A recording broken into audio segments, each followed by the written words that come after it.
สุขเจริญธรรม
ไป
ชมโปเจ้าแม่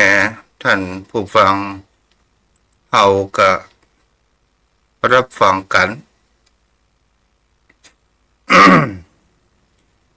เอาละเพื่อที่จะเข้าสู่ธรรมะเมื่อหมดเสียเวลากันเดี๋ยวก็ประกาศประชาสัมพันธ์งานบุญที่หลังเจ้าพ่อเจ้าแม่ท่านผู้ฟังทั้งหลายในวิถีชีวิตของคนเฮานี้บางครั้งบางคราวก็เป็นสิ่งที่บางครั้งบางคราวก็เกิดความคิดหลายๆอย่างเกิดขึ้นในวิถีชีวิตที่เราจะต้องเผชิญเจอบางคนนั้นก็ผ่านมรสุมมามากมายมหาศาลเกิดขึ้นและสามารถที่จะดำรงชีวิตนั้นอยู่ในวิถีชีวิตของคนเฮาเป็นสิ่งที่เราจะหันกันได้ว่าไอ้อย่างกระตามที่ทำให้เราทุกข์อย่างเช่นเรารู้พูดถึงแห่งคำว่าความรัก ถ้าคนรักคนเฮานั้นรักพอเป็นแล้วมันก็ก่อให้เกิดแห่งความทุกข์รักพอเป็นนั้นหมายถึงอย่างไรก็คือคำว่าความรักความทุ่มเทอันมีจิตใจทางร้อยไปอยู่ในแห่งตั้งแห่งคำว่ารักหมดหัวใจนั้นก็คือเป็นการยึดมั่นในสิ่งที่บุคคลเหล่านั้นสร้างความหวังในความคิดว่าเขาเหล่านั้นจะประจากเขาไปแท้ที่จริงแล้วทุกสิ่งทุกอย่างบนโลกใบนี้มันก็จะต้องมีการพลัดพรากจากกันอยู่สองจากเป็นและจากตายถ้าจากเป็นนี้มันยังสามารถที่กลับคืนมานั้นได้อยู่แต่ถ้าว่าจากตายเป็นสิ่งที่คนเฮานั้นบ่สามารถที่จะกลับคืนมาได้แต่ถ้าว่าบุคคลผู้มีวิชาและความรู้ผู้บ่ปลดปลงในเรื่องแห่งความยึดมั่นถือมั่นมันก็จะก่อให้เกิดแห่งความทุกข์ความระทมจิตใจห่อเหี่ยวไปต่างๆนานาแต่ถ้าว่าบุคคลผู้มีความรู้หรือว่ามีวิชาความรู้ต่างๆนานาเกิดจากการประพฤติปฏิบัติธรรมและเกิดจากการศึกษาฟังพระพุทธบุตรขององค์สมเด็จพระสัมมาสัมพุทธเจ้าว่าทุกสิ่งทุกอย่างเราก็จะต้องเกิดแห่งความพลัดพรากถ้าเรายึดถือสิ่งใดสิ่งหนึ่งถามทางด้านจิตใจของบุคคลเราถามว่าคนเรานั้นอยากจะให้เกิดแห่งความพลัดพรากนั้นหรือไม่ในสิ่งที่เราฮักสิ่งที่เราชื่นชอบสิ่งที่เราปรารถนาสิ่งที่เราทุ่มเทเราไปอยากที่จะให้เกิดแห่งความพลัดพรากทั้งจากเป็นและจากตายก็ตามแต่ภายเล่าในบนโลกใบนี้จะสามารถที่จะมาให้เกิดแห่งความพลัดพรากไปได้มันก็เป็นสัจธรรมแห่งธรรมชาติเป็นสัจธรรมแห่งวิถีชีวิตของสรรพสัตว์ทั้งหลายจะเป็นมนุษย์สัตว์เดรัจฉานก็ตามมันก็จะต้องเกิดแห่งความพลัดพรากกันมันเป็นเรื่องธรรมชาติและเป็นเรื่องธรรมดาบางครั้งบางคราวคนเฮานั้นต้องดูสังเกตดูไว้ว่า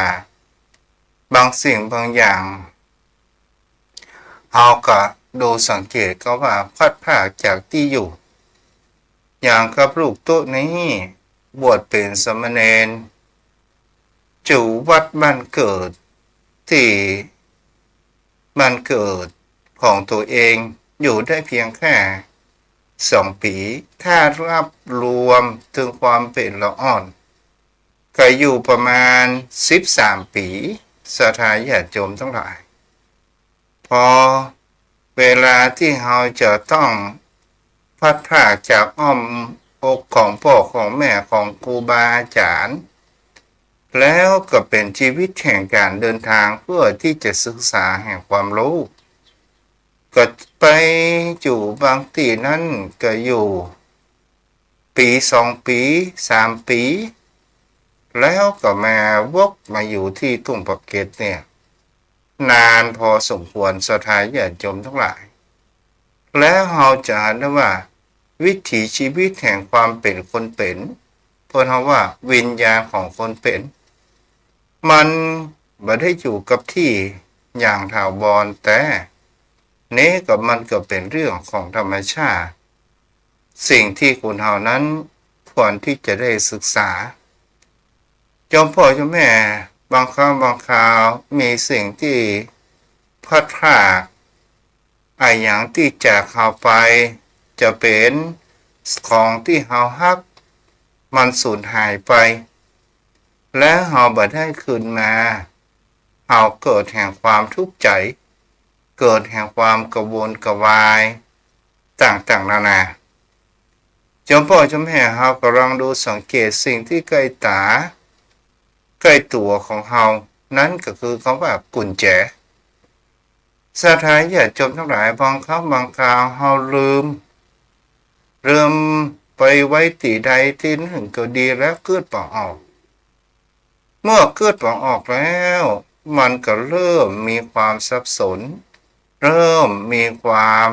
วุ่นวายแห่งจิตแห่งใจของบุคคลเฮาและก็เป็นสิ่งที่บางครั้งบางคราวคนเฮานั้นก็เจอก็หมายถึงก็ว่ามันพลาดพลาดเฮาเพียงแค่บอกกี่ชั่วโมงบอกกี่นาทีถ้าว่ามันพลาดพลาดเฮาเซาะแล้วเซาะเล่าลืมแล้วลืมเล่า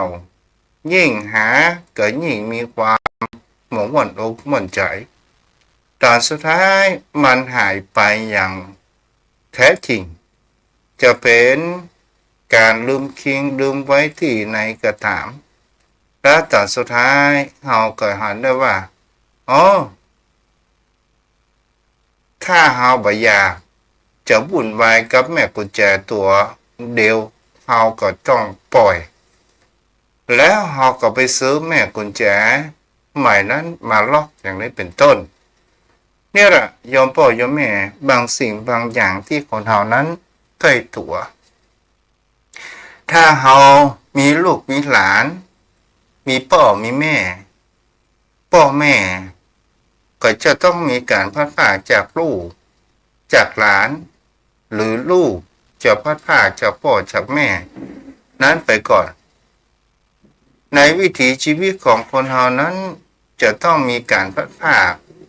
วันใดวันหนึ่งต้นของว่าอยู่ในภายใน7 วันก็คือติดจันทร์การพุธพฤหัสศุกร์เสาร์ก็วันใดวันหนึ่งแม้แต่ร่างกายของตัวของเฮานี่แล้ว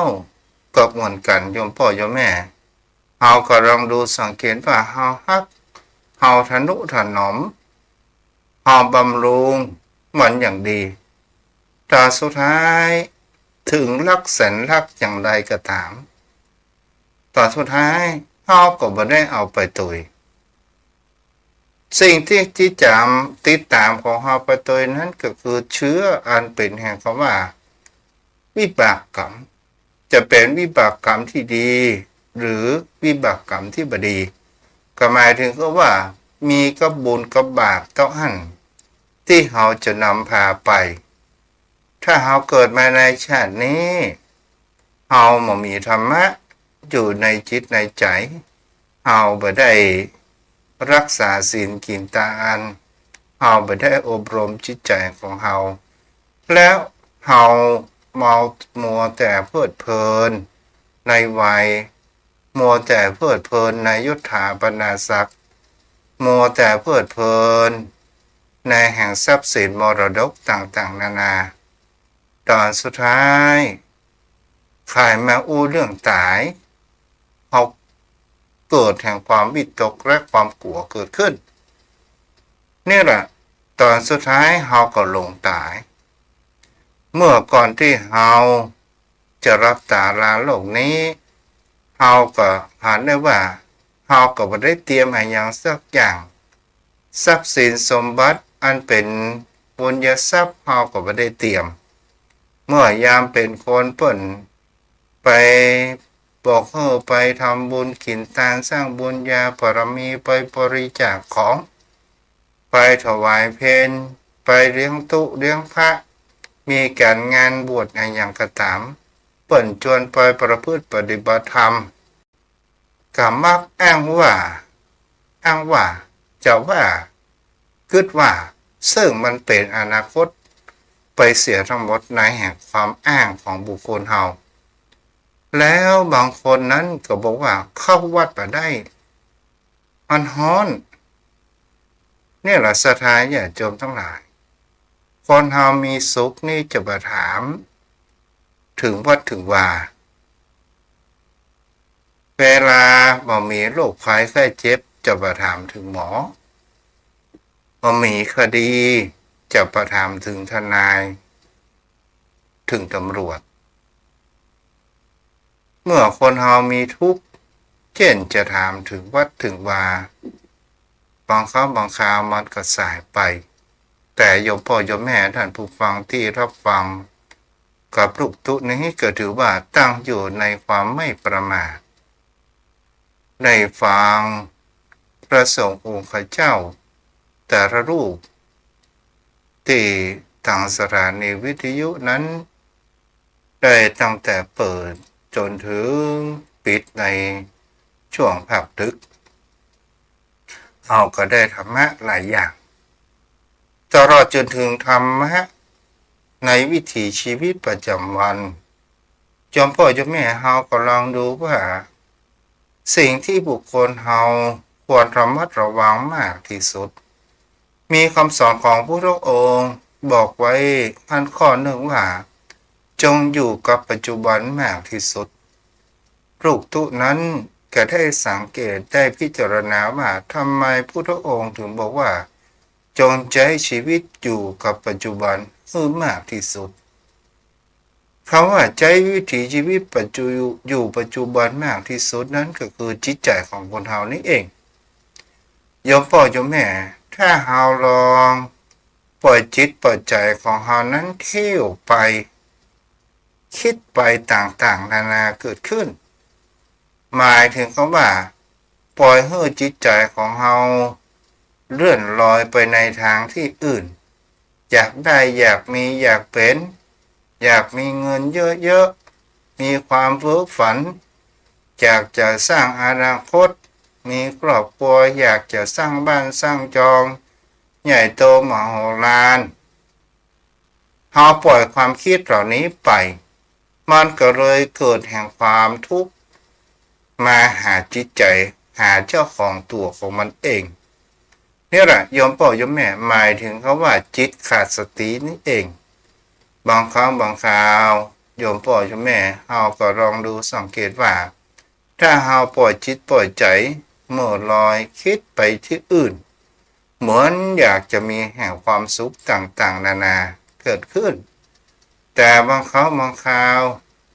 มันมาเหมือนดังที่เฮาหวังมาเหมือนดังที่เฮาคิดโยมพ่อโยมแม่คงจะได้ฟังมีพระรูปหนึ่ง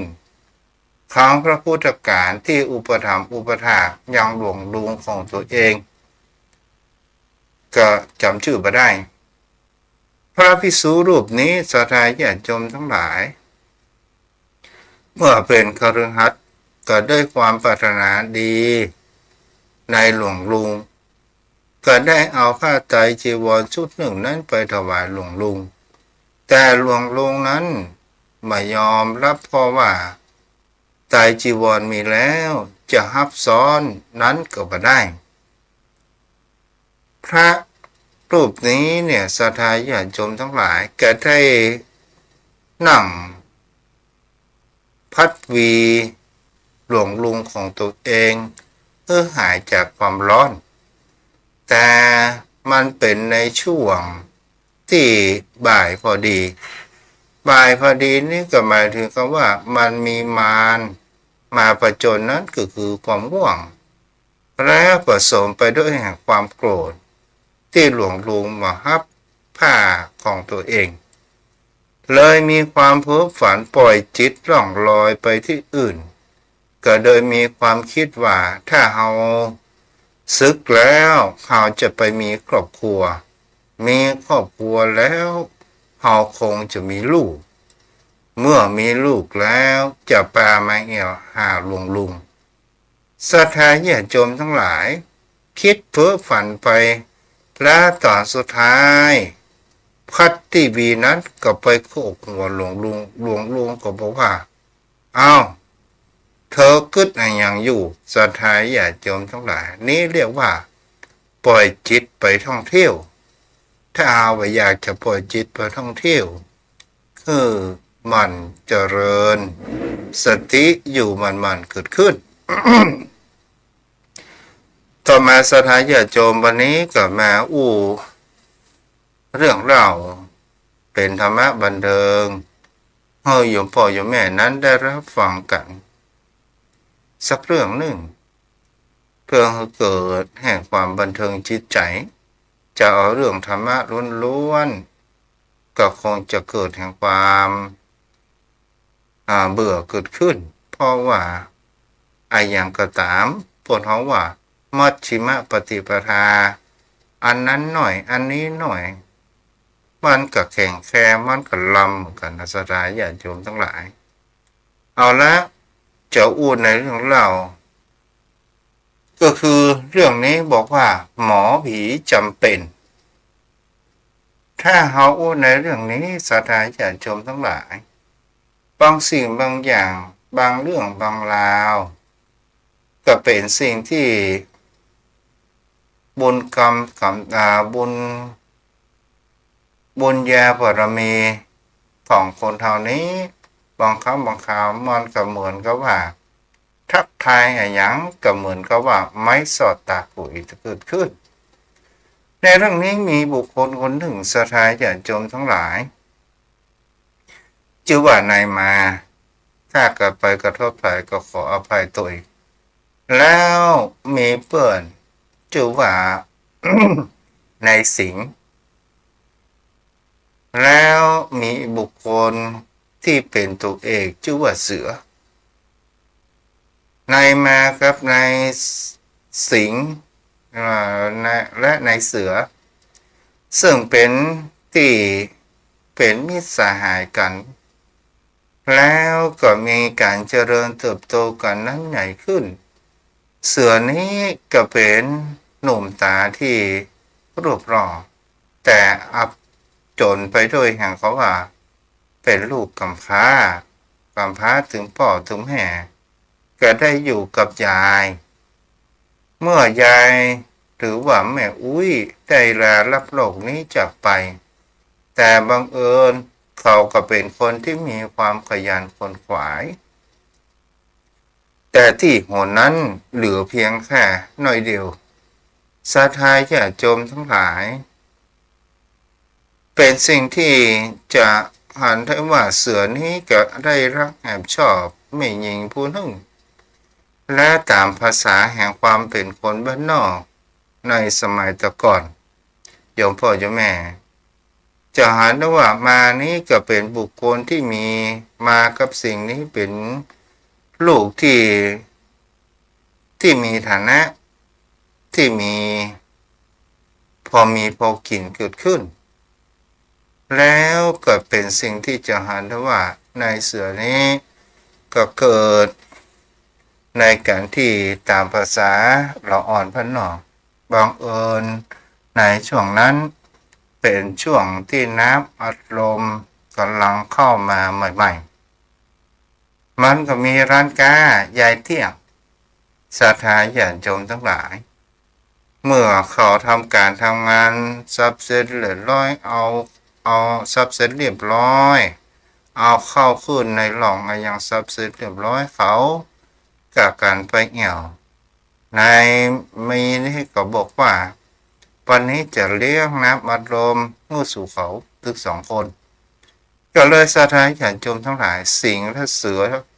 ก็จะต้องไปตัวเพราะว่าเขาเป็นเพื่อนรักกันเมื่อกินน้ำอัดลมแล้ว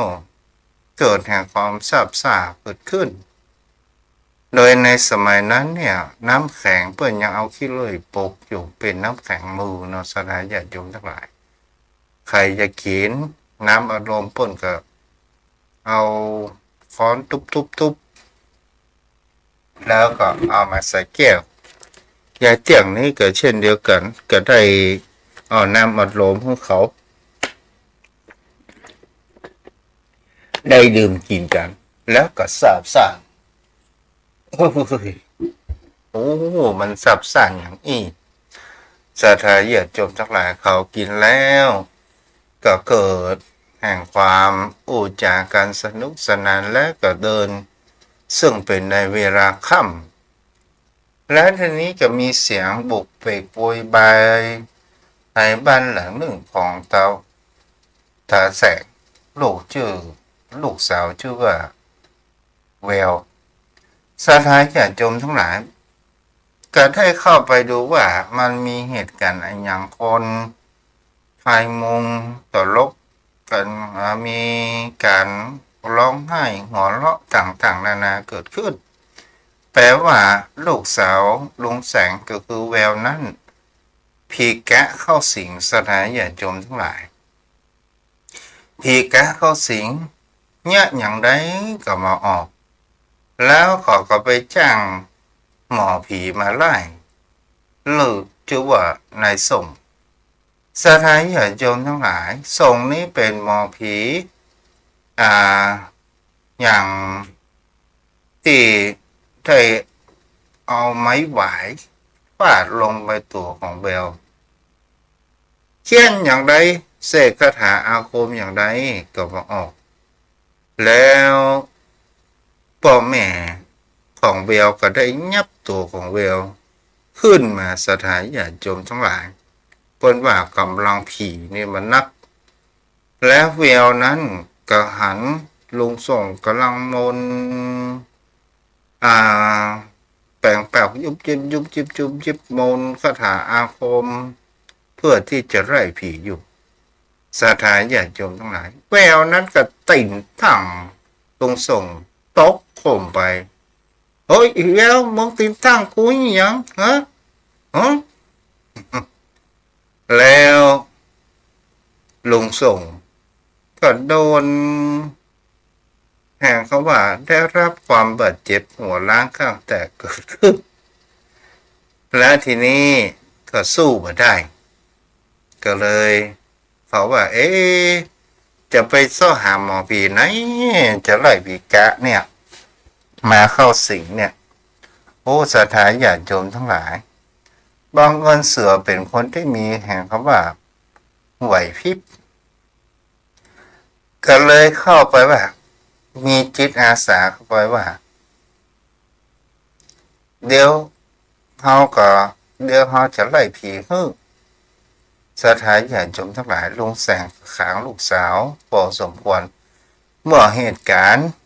บังคับก็เลยว่าเอาเสือเอาเสือนั่นก็ได้บอกว่าไปเอานะแม้กันเดียวเขาจะทำน้ำมนต์เกิดขึ้นเสือนั้นก็ทำน้ำมนต์ต่างๆนานาแล้วก็เอาฮดหล่อร่างกายของแววก็ได้สำลักน้ำต่างๆนานาได้มีเหมือนกับว่าผีเกิดขึ้นแล้วเสือนั้นก็ได้ซุบซาบไปว่าถ้าเป็นผีเข้าหลังของเวียวแต่ถ้าเป็นปะแต่ก็อู้จากันดีๆเฮานี่เป็นหมอผีที่มีความโหดร้ายได้ซุบซาบข้างหันถ้าว่าเป็นผีเข้าใจไปเดี๋ยวเราจะเอามีด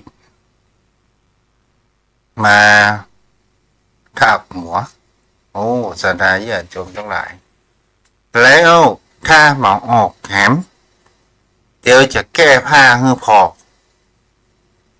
จะออกว่าหมอออกตอนสุดท้ายแววนั้นก็สลบพ่อแม่นั้นก็หันว่าลูกสาวผีแกะออกพอดีก็เลยหันได้ว่าเสือนั้นก็ได้ความบังเอิญมามีอย่างสักอย่างใจสู้อย่างเดียวสถานญาติโยมทั้งหลายแล้วก็เป็นสิ่งที่จะหันแหมประการหนึ่งว่าแล้วก็ลงแสงก็เพราะว่าหมอผีพ่อหมอเอาสตางค์ขันกูไปจะไปเด้อพ่อแสงเขาไปจะเป็นหมอเป็นมือยังเขาไปเจ๊เป็นหมอแล้วผีออกได้อย่างไรมันก็เป็นธรรมดาค่ะเอาขันตั้งจะไปวันนี่เอาตามไป100 บาทอีดอกก็ยูใส่เปื่อนฝูง2 คนนั้นก็หันว่าเสือถึงพวกเขาเอาแล้ว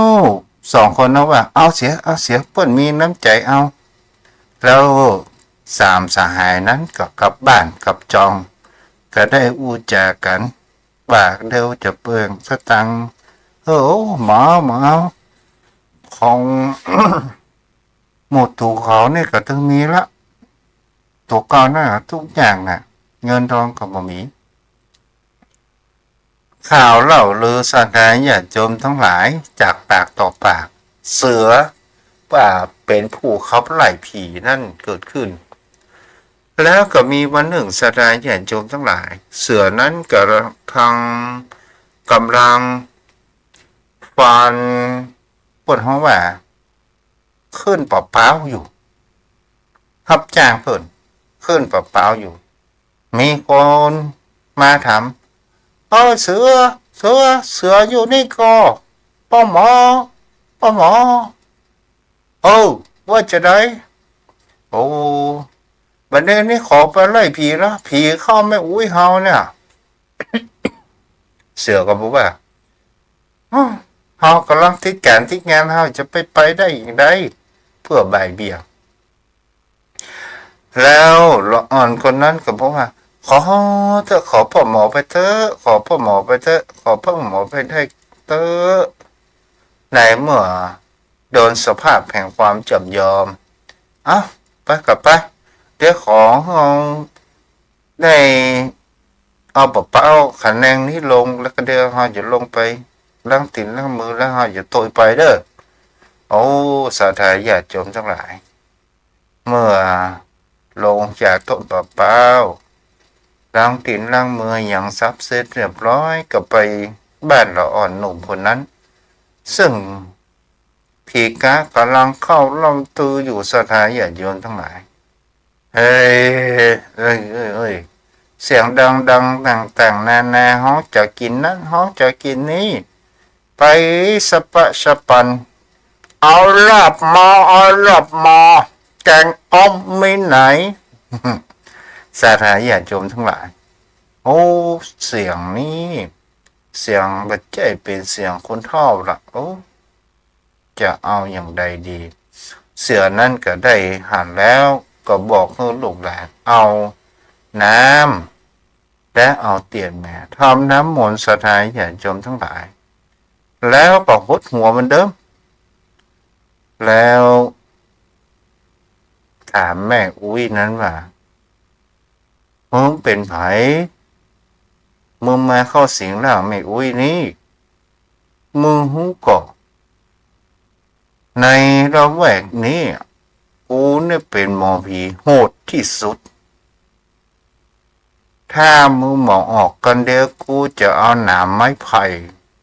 มาฟาดมึงแล้วถ้าหมอออกแหม ผีก็หัวแกไอ้หมอผี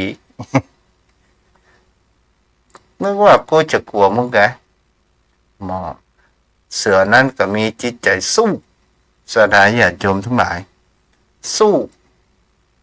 ถ้าบ่ออกจะเดี๋ยวเราจะฆ่าตึงคนตึงผีนี่เลยมึงจะออกว่าบ่ออกกูนี่ซาดิสนะ สถานญาติโยมทั้งหลายจะเอาอย่างไรกูนี่ซาดิสฆ่าแล้วกูจะไปย่างไฟจะออกว่าบ่ออกผีนะก็บอกว่ากูมาออกถ้ามาออกกันเลยอย่าลงไปเอามีดมา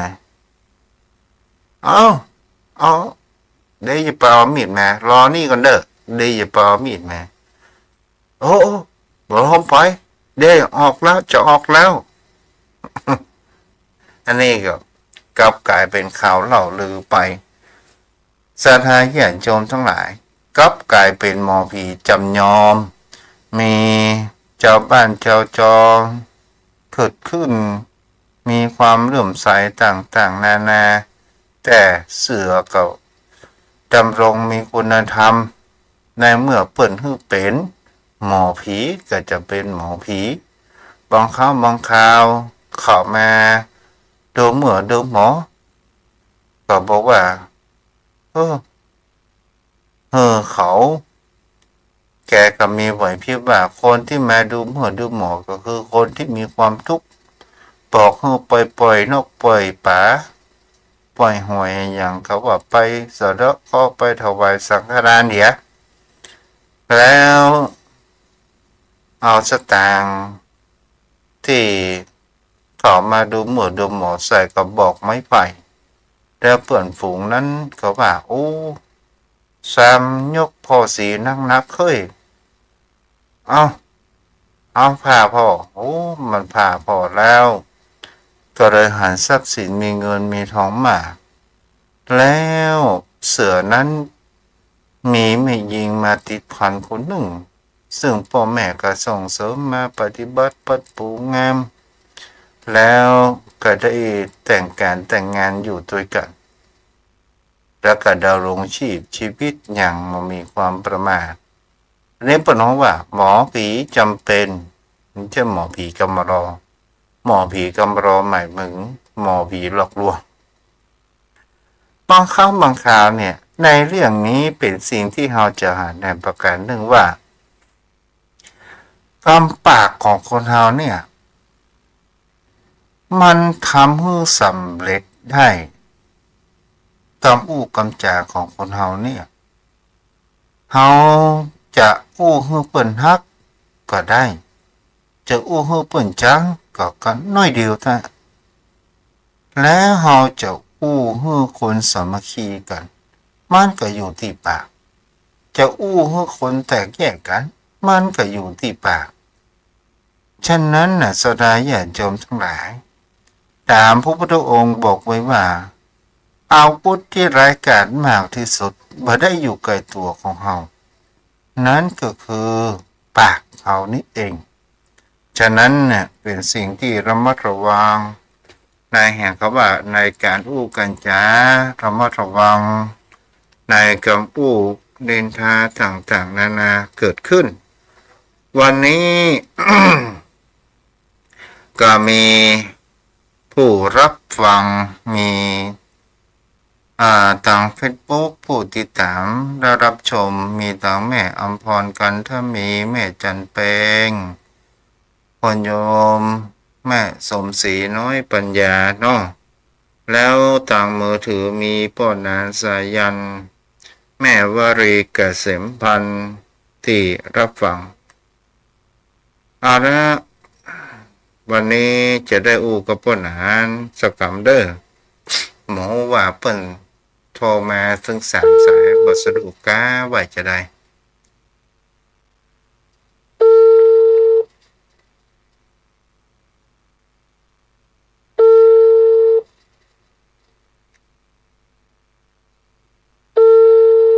เอาไปว่าบทสะดวกเนาะเปิ้นคงจะติดภารกิจเปิ้นโทรมาไว้ถึง3 สายเอาละโยมพ่อโยมแม่ที่อยู่ทางบ้าน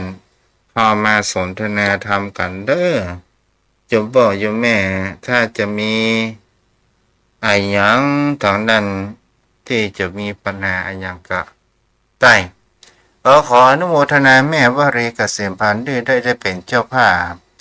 ถวายยอดพระสงฆ์องค์พระเจ้า 1,000 บาทได้รับแล้วเนาะแม่มาวันจันทร์แล้วละ ได้อนุโมทนาโยมพ่อโยมแม่ร่วมด้วยช่วยกันกับปลุกทุเด้อช่วยสร้างบุญญาบารมีให้กับตนตัวของโยมพ่อโยมแม่เองเนาะผู้ติดตามเมื่อมีทุกข์อย่าลืมธรรมะเพราะว่าพระสงฆ์องค์ข้าเจ้าหลายรูป49 รูปศรัทธาญาติโยมทั้งหลายเพราะว่างานส่งน้ำวัดพระธาตุวัดพระธาตุเจดีย์สรีปเกตคำนี่เป็นที่สุดท้ายสุดก็คือเดือน9 ดับเนาะโยมพ่อโยมแม่ก็ช่วยกันเด้อทำไมลูกทู่ถึงนิมนต์พระสงฆ์องค์ข้าเจ้านักก็เพราะว่า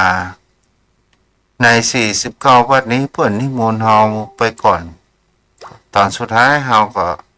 นิมนต์เพื่อนมาเจริญพุทธมนต์การที่จะทำบุญพระสงฆ์องค์ข้าเจ้าจำนวนมากๆเนี่ย แต่หายยากนะสลายญาติโยมทั้งหลายทำเถอะทำเท่าที่กำลังของเราทำได้ในการทำบุญในอย่างก็ตามอยู่ที่เจตนาเด้อโทรเข้ามาได้เด้อ063-163-9950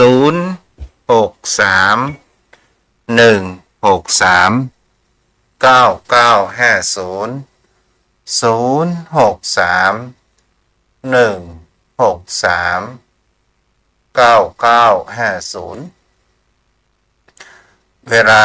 ตอนนี้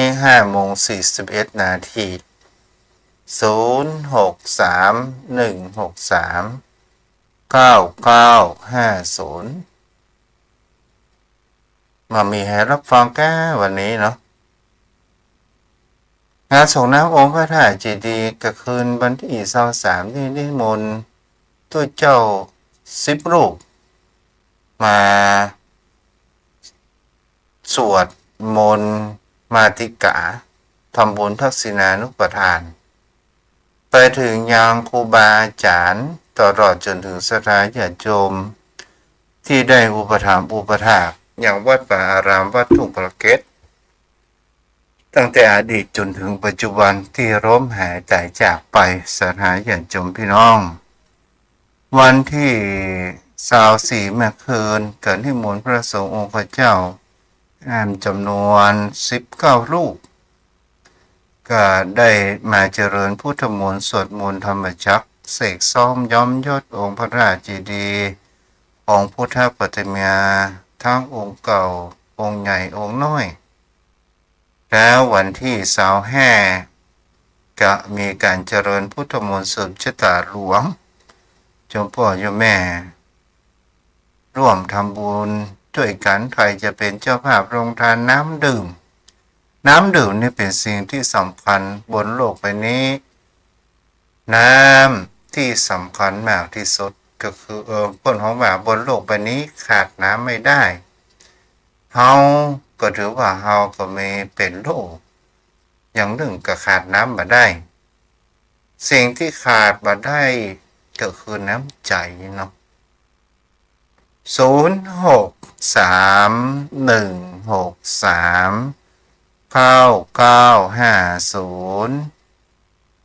063-163-9950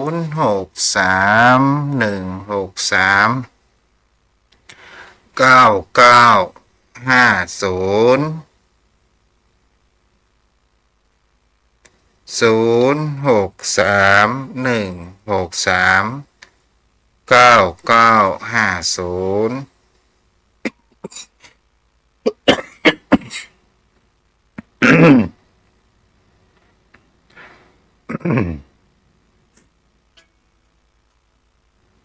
เจริญพรแม่วลี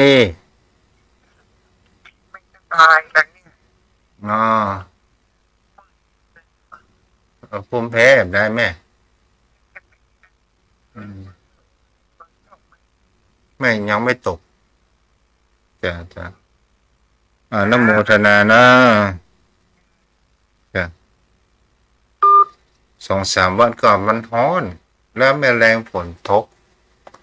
มาเดือน9เป่งนี่ซ้ำไปงานแหมเมื่อวันร้อนไปโดนฝนวัดไม่เกี่ยวครับมาเป็นเนี่ยภูมิแพ้นะสดายญาติโยมทั้งหลายไอ้ยังจะเกิดมันก็เกิดเนาะเป็นภูมิแพ้ก็กินยาแค่แพ้เหี้ยเมื่อยก็กินยาพาราเหี้ยมักจะเป็นธรรมชาติมันนี่ไปได้เนาะมามีภารการนี่063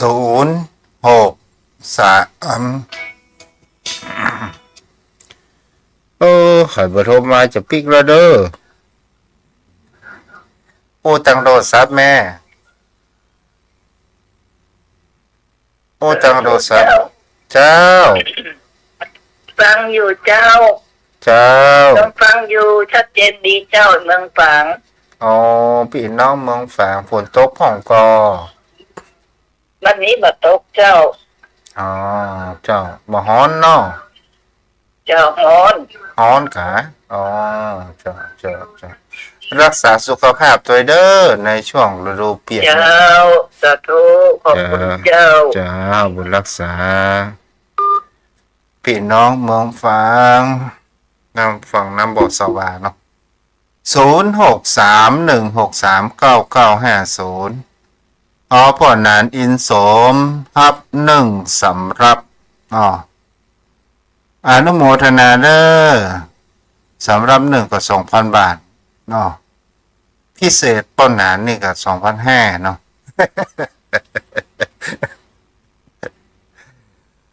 ตามเจตนาเด้อก็ถ้านี้ก็โอนไปที่บัญชีวัดเนาะ0631639950ให้จะพอมีปัจจัยเล็กๆน้อยๆที่จะร่วมทำบุญในงานส่งน้ำองค์พระธาตุเจดีย์สรีปเกตคำซึ่งเป็นพระธาตุเก่าแก่เจริญพรวัดหนึ่ง ฟังอยู่เจ้า เจ้าแม่โอ้ ยัง ดี เพราะดี จ้า ฟังชื่อวานละเท่าแล้วโกดบาตานเปิ้น มากระธรรมดานะกะแม่ฟังที่ ชื่อวาน แม่ กา ฟั รง ที่3แล้วนะ แข็งแรง ฟั เด้อง อยู่หูดีตาดีอยู่แห้งขาบดีบดาย กำลังดีก่อนแม่ กำลังดีฟังเทศน์ถึงวันนี่ฟังจอยนั่งสมาธิจอยเนี่ย โอ้ดีค่ะดีอนุโม อ่า ทนาเด้อ ขอให้ท่านจงเจริญทำไปเหมือนเนอะ แม่ เจ้า ขอถามว่า93นี่แม่พัน5แผ่นดินมาที่แม่หันโลกนี้มีการเปลี่ยนแปลงมากมายหรือไม่เนี่ย โอ้เปลี่ยนแปลงนะเปลี่ยนแปลงจนเปอทำมาถูกอะสมัยแม่แต่ก่อนมันปลาไข่มันเต้าคืบเดียวประเดียวมันตั้งว่าแล้วจะเอาอย่างมาเปรียบมันได้ จ้ะสมัย แต่ก่อนเอาใส่นาด้วยงัวด้วยควายอ่ะ หน้านี้ มั เนาะ เทียบจากหมดอ่ะ เจ้าย ายเล่นโทรศัพท์ยังบ่เป็นโทรศัพท์ที่เป็นแผ่นนะยายใช้แบบกูดเอาหน้ามันเทียบบัตันเปิ้น อยากให้เป็นกำลังใจให้ท่านนะ ดีแล้วแม่อยู่ เที ไหน ยบบั นี่ ตันเนะ แม่อยู่ไหน แม่อยู่บ้านหนองหอยจ้าบ้านหนองหอยเขาก็ฟังกันแน่ เจ้าบ้านหน หน อ อง งหอยเชียงใหม่ แล้วอู้ถึงว่าอุ้ยหมอนอยู่5แผ่นดินนี่สมัยตะก้อนแม่เป็นละอ่อนเป็นสาวนี่เมื่ออันนี่การเดินทางนี่รถยังบ่มีเท่านั้นแม่เนาะ รถก็มีเดินทางนะรถมันจะตายรองเท้าก็ไม่ได้ใส่ขอโทษนะเจ้าเพื่อนไม่ใช่ว่ารองเท้าเพื่อนว่าเกือบก็ไม่ได้ใส่ ติวเต้นย่องเต้นแย่งขี้ดินมันฮ้อน ถ้าจะไปดำหัวติวตั้งแต่บ้านไปเป็นแจ้ของใกล้เนาะ เจ้า ถ้าแต่ง2 แผ่นปะมากซุ่มปูซุ่มเหียตัวอีคนเท่าไป แถวติ่นเป่านั่นเนาะ ตัวอีเปล่าถ้ามีการมีงานเพื่อนมาช่วยกันเนาะ เจ้า ถ้าเจ็บไข้ได้ป่วยเพื่อนหาย เอาคนมาแหกมาเจ็ดกับไปอย่างก็กินน้ำมนต์บีบนวดมาได้เอาหงยา สมัยแต่ก่อนมันบ่มีโรงพยาบาลเถื่อเนาะ เจ้า แล้วสมัยนั้นนี่เตียวไปแอวหาพี่หาน้องกันนี่ เดี๋ยวไปทางนั้นนะ ไปอยู่กันเมินเนาะแม่เนาะแม่วุฒิไม่หมดเนาะ อ่า แล้ว ก็ว่าอันนั้นนะยาช่องไว้เนี่ย เป็นว่าอันอย่างก็2,500 ปีเทือนที่พ่อจุดใกล้จะสุดลงแล้วหนาหากสูเจ้าโง่เขาเบาปัญญา มิช้าแสงเทียนก็จะดับทับพระคำพีร์อยู่ในสื่อจนมนต์นะ จ้ะแล้วหมดสิ่งจำแม่หมอนนี่ดีเด้ออุ้ยหมอนดีเด้อ ดี จ้า ที่จำได้สวดมนต์ได้กับปากหมด แต่ที่มาได้แจ้ก็มงคล38นี่สวดอาเส เลยแปด อาเสวนาอาเสวนาจะพาไปนอนนี่น่ะ เสวนาจะพาไปนั่งนั่นก็เมื่อคบคนขาดนะคบคนดีอ่ะ จ้าเออแล้วมาเนยเนาะหมอนเนาะ มาเนื้อเจลบัดได้เมื่อเช้าอยากจะได้สบายทุกวัน ดีกัน ถ้า ดี มาใส่บาตรบนบ้านนี่นะ บัดเดี๋ยวนี้ ล้อเข็นออกไป อยู่ ลูก อยู่กับเหลนก็ว่าอยู่กับหลานบัดเดี๋ยว อ นี้ ยู่แต่ลูกชายค่ะ อ๋อ ลูกชายปลดเกษียณแล้วออกมาอยู่บ้านละ อ๋อจ้าจ้าโอ้ถึงว่าสมัย ก็ มอนเป็น เอ่อ ม่อน สมัยม่อนเป็นสาวนี่ การที่จะไปอู้จากันนี่ เป็นเรื่องยากหรือว่าเป็นเรื่องง่าย โอ้ยเปิ้นบัดใจแน่แน่ท่านเอ๋ยเปิ้นบัดใจใกล้กัน เปิ้นจะผิดผีเปิ้นก็เอาหัวมากาอย่างกากว้างก็ผิดผีละผิดผีละ ปีปุญญาแหงเนาะ แล้วแต่งการแต่งงานนี่ มันเป็นสมัยโคมฝูงชนก็ว่าอย่างไรไหมหมด บากตูพ่อแม่บางคนเปิ้นก็ให้ลูกเปิ้นตามใจลูกเปิ้นจะเอาไปก็เอามันไม่มีอย่างพระปุกมากปูดปูอย่าจะจ้าง36ไปใส่ผีอย่าก็ แต่ก่อนนี่สตางค์สมัยสตางค์หมอนเป็นสาวนี่สัก100 บาทนี่ถือว่าแปลงหรือไม่ โอ้ยยายใจสตางค์แดงเนอะสตางค์อีปีข้านบักตันได้หันใกล้อีปีกะ หันอยู่ แต่ไม่ได้ใจ สตางค์ว่ามีหูนะ อืม นะแล้วมาถึง แต่ก็สมัยยายนี่มันยายเกิดพศ75เนี่ยกะ75 76นะ โอ้สมัยการเปลี่ยนปกครองดีเนาะ เปิ้นบัดใจมีใบเกิดเนอะ อ๋อ เปิ้นมีไม้จะตา อ๋อเพิ่นเขียนใส่ ไม้ ไม้ จะตา เป็นอัค แต่ ระ ก่อน เป็นอัคระตัวเมืองครับหมอน อัครตัวเมือง ใช่ ยายเป็นหลานตู้ลุงเถิงนะ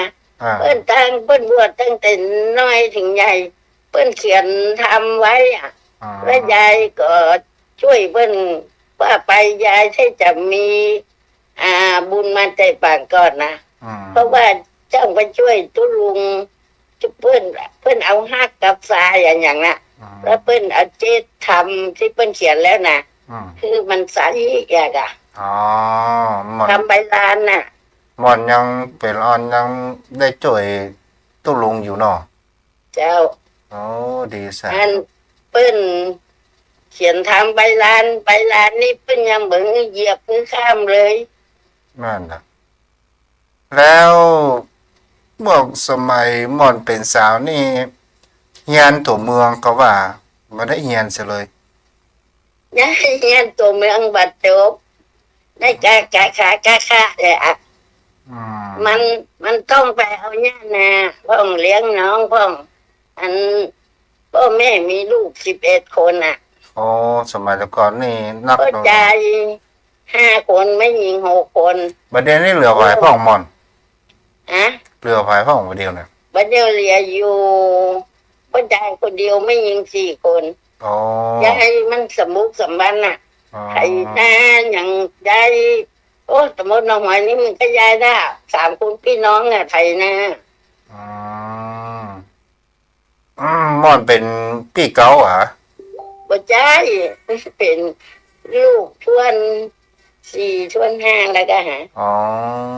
แล้วไม่ยิงคัดมา3 คนน่ะได้นี้กัน แล้วก็มีป้าใจแถมแล้วมีไม่ยิงอันคนว่าทำคนไม่ยิงมัน6 คน5 คนก็6 คนคนน่ะคนลืมดีเนอะเราลูกพ่อนี้แม่นี่บ่ได้พิษกันเลย เจ้า แม่เพิ่นสอนเฮาก็อยู่ถ้วยถ้าเฮากินข้าวนี่นะ อืม เอา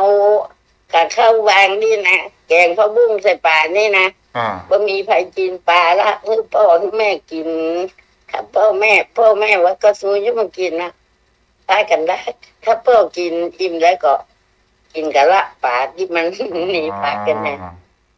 แต่ก่อนเปิ้นมาก็เป็นธรรมเนียมเคารพนับถือเนาะ ไปไปมึงยายเป็นเจ้ายายอวดตัวนะแต่ก่อนนะถ้าสอบได้ที่1 2 3ที่1 2 3อ่ะแต่มันมีสตางค์เรียนต่อเนาะ จ้ะมันหายอย่างถ้าต่างเนาะ อืม สมัยม่อนจบปออย่างอ่ะปสี่ก็ว่าป เอ ห อก สี่ ปสี่นะเนาะ สี่มื้ออ่ะ ปสี่สมัยแต่ก่อนนี่เป็นครูได้หรือเจ๊กะม่อน เปิ้นม.1อ่ะที่ครูบ้านเดียวหันสวดนั้นเปิ้นจบม.1เนี่ย อ๋อ แล้วยายคนนี้นะถ้าว่าไปโรงเรียนป้ากันบ่มีผ้านุ่งไปโรงเรียนน่ะไปฟันแย่งอ่ะท่านรู้จักว่าแย่งก็ หัวจักอ่ะ แย่งแล้วเอามาเดาะสารซาดขายสารละ2นี่นะ อืม เนี่ยสารแล้วก็ขาย อ่าเอาลูกบ่าวมาค่ะ บุญให้กันเอง เจ้า เอาเข้ามาให้กิน อ๋อดีละดีละโอ้วันนี้ดีใจเด้อที่หมอนได้เล่าเรื่องเก่าๆในอดีต ความหลัง เจ้า ไอ้นะเจ้า เจ้าบุตรรักษาเจ้า ถ้าหน้ามีโอกาสถ้าตันก็จะคุย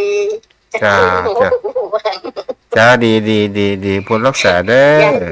อย ายชอบสนุกสุขเสริญเนี่ย จ้า ข้าวซอยนางยายให้จกเป็นเล่มนะ เจ้า มีผ้าสังทองเนาะ อ่า ผ้าสังทองยายก็ท่องเท้าสามนอย่างนั้นนะ เจ้าวันหลังเนาะเดี๋ยวยายหมอนกินข้าวกันเด้อ กินข้าวกันเด้อพระจัดจอว่ะ โอ้ดีละกินข้าวลำเด้อหมอนเด้อ อ้าว เจ้าโอ้วันนี้ดีใจที่มีอุ้ยหมอนได้โทรมาหาเนาะโอ้ลืมถามชื่อเอาละยมพ่อยมแม่ใครจะโทรมาก็ยังมีเวลาแหมสัก3 นาทีอยู่เด้อ063 163 9950 063 163 9950เจริญพรแม่หนู โอ้กลับนมัสการเจ้าค่ะพระอาจารย์เจ้าค่ะโอ้ดีใจวันนี้ มีความรู้อีกประเด็นหนึ่งนะพระอาจารย์เนาะ จ้า ไม่เคยจะได้ยินอะไรแบบนี้เลยอ่ะ จ้า โอ้ดีใจนึกถึงเนาะแล้วฟังแล้วก็นึกถึงพ่อถึงแม่นะพระอาจารย์เนาะ จ้า โอ้ย เย็น เป็น ดี บุญวาสนาของเราอีกแบบนึงนะพระอาจารย์เนี่ยที่เราได้ฟังเขาเล่ามาเนี่ยดีใจจังเลย จ้า จ้ะขอให้เขามีแต่สุขภาพร่างกายสมบูรณ์แข็งแรงนะคุณยายนะโอ้ยคิดถึงแม่ จ้าบุญรักษาได้ไปหนูเด้อ สาธุเจ้าค่ะพระอาจารย์เจ้าค่ะ จ้า คิดถึงพระอาจารย์ตลอดเลยอ่ะ จ้าบุญรักษาเจ้าเอาละวันนี้กับไว้เพียงเท่าอี้เนาะใกล้จะ6 โมงแล้ววันพวกเราก็มาฟังกันใหม่เด้อถ้าทุกเจ้าปฏิทินหยังก็จะมาอยู่เป็นประจำเนาะเอาบุญขีดบุญตารักษาเด้ออายุวโนสุขังพระลัง